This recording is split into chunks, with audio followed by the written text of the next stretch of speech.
Why New Year's resolutions are a waste of time and basically a fool's errand.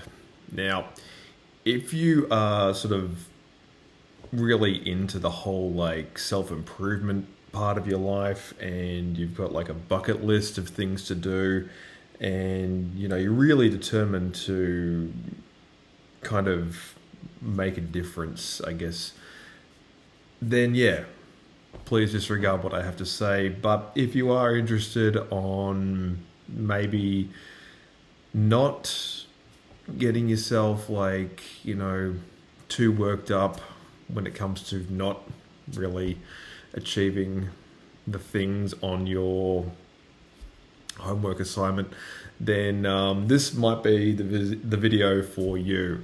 Now, obviously, I am speaking directly from experience because New Year's resolutions are funny in that they seem to be like very ritualistic and very lip servicey. And by lip service, I just mean we say we're going to do something, but talk is cheap. And in this case, when you're drunk and counting down to the 1st of January, you can basically say anything to anyone and they'll be like, yeah, go for it, or whatever. I mean, that's the whole point of the day off that is, the 1st of January. Now, obviously, some people do need to, take stock of what they've done or haven't done throughout the year that just was, and really sort of like do some soul searching and maybe some real improvements, just little things here and there. But the thing about New Year's resolutions is you can do them pretty much any day of the year. You can start them any day of the year.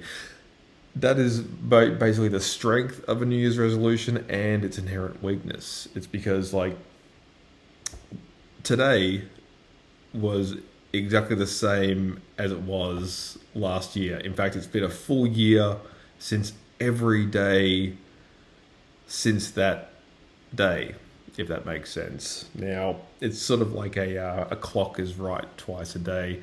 And when you take global time zones into consideration, a broken clock is technically never wrong. But I'm getting off track here. The thing is, you can start a New Year's resolution any day. In fact, you don't even have to obey the traditional Western Gregorian calendar New Year. You can start on Chinese New Year, or you can start on Taiwanese New Year, or you can even start on the Hebrew New Year if you're so inclined. It doesn't really matter. You can start whenever. Just so long as you've got a 365-day plan ahead of you, you should be pretty good. It's going to be all right. Now, that's kind of the strength of it, and it's also paradoxically the weakness of it. It's like, okay, so I've got this sort of chunk of time, but I've also got a job, and I've got bills to pay, and I've got a life to live.